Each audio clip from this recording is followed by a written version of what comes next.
Are you tired of feeling like your life is a complete mess? Like you're constantly playing catch-up while everyone else seems to have it all figured out? Well, buckle up, because we're about to embark on a journey that could change everything.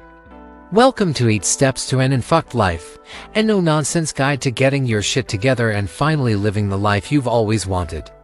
I'm not here to sugarcoat things or give you the same old recycled advice. We're going deep, tackling the root causes of why you're falling behind, and providing actionable steps to turn it all around. Step 1. Embrace your chaos. Most self-help gurus will tell you to organize your life immediately. But here's a counterintuitive truth: sometimes, you need to lean into your chaos first. Why? Because understanding the patterns of your messiness is crucial for lasting change. Start by documenting your daily habits for a week: the good, the bad, and the ugly. Don't judge, just observe. You'll likely notice recurring themes: procrastination hotspots, energy drains, or decision paralysis moments. These are your chaos patterns. Now, here's where it gets interesting. Instead of fighting these patterns, temporarily amplify them. If you always procrastinate on Mondays, intentionally do it for a day. Feel the full weight of its consequences. This heightened awareness creates a visceral motivation for change that no amount of external advice can match. Step 2. Redefine your metrics of success. Society bombards us with standardized markers of success: high-paying jobs, relationships, material possessions. But here's the kicker: chasing someone else's definition of success is a surefire path to an unfulfilled life. It's time to create your own life satisfaction index. List out every aspect of your life: career, relationships, health, personal growth, etc. Now, rank them based on their importance to you, not what others expect. Be brutally honest. Next, set unconventional goals for each category. Instead of get promoted, try find work that doesn't make me dread Mondays. Rather than get married, consider build a relationship where I can be unapologetically myself. This personalized approach ensures you're working towards a life that genuinely excites you, not just ticking society's boxes. Step 3. Deprogramming your mental operating system. Your brain is running on outdated software, filled with limiting beliefs and cognitive biases that sabotage your progress. It's time for a complete system overhaul. Start by identifying your core limiting beliefs. These are the deep-seated thoughts that hold you back, often stemming from childhood or past traumas. Common ones include: I'm not smart enough, or I don't deserve success. Now, here's where most advice falls short. Simply trying to replace these beliefs with positive affirmations isn't enough. You need to challenge them at their core. For each limiting belief, 1. Trace its origin. When did you first start believing this? 2. Gather evidence that contradicts it. Be specific and exhaustive. 3. Create a new belief that aligns with this evidence. 4. Design daily micro-challenges that reinforce this new belief. For example, if you believe you're not smart enough, your micro-challenge might be learning one new complex concept each day and explaining it to someone else. This gradual reprogramming creates lasting neural pathways that support your growth. Step 4. Master the art of strategic discomfort. Comfort is the enemy of progress. But most people misunderstand the role of discomfort in personal growth. It's not about constant, random suffering. It's about strategic discomfort, purposefully putting yourself in challenging situations that directly contribute to your goals. Create a discomfort roadmap.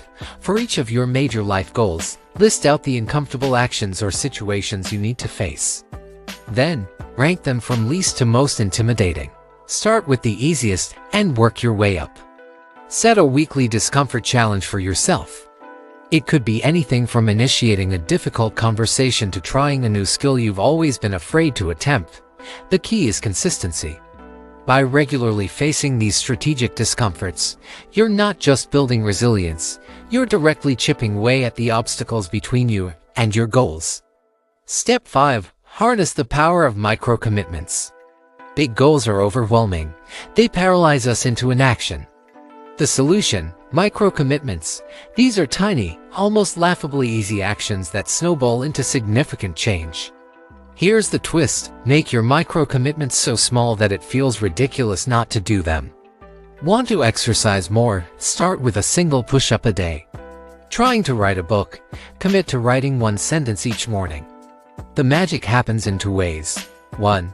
You build a consistent habit without triggering your brain's resistance to change. 2. More often than not, you'll exceed your micro-commitment, creating positive momentum. Create a micro-commitment calendar. Each day, mark off your completed micro-commitments. Watch as these small wins compound over time, fueling larger changes in your life. Step 6. Implement a personal board of directors. Successful companies have boards of directors for guidance and accountability. Why shouldn't you? It's time to assemble your own personal board. Identify 5 to 7 people in your life who embody different qualities or skills you admire. They could be friends, mentors, or even public figures you respect. For the latter, you'll study their work and decisions as if they were directly advising you. Assign each board member a specific role based on their strengths. For example, the visionary helps you think big and set ambitious goals. The pragmatist keeps you grounded and focused on practical steps. The challenger pushes you out of your comfort zone. The nurturer provides emotional support and encouragement. The strategist helps you plan and optimize your approach. Regularly consult with your board. When facing a decision or challenge, ask yourself, what would board member advise in this situation? This mental exercise provides diverse perspectives and helps you make more well-rounded decisions. Step 7. Master the art of productive failure. Most people fear failure. The truly successful learn to harness it. It's time to reframe failure not as a setback, but as a data point guiding you towards success. Develop a failure protocol. 1. Immediate reflection.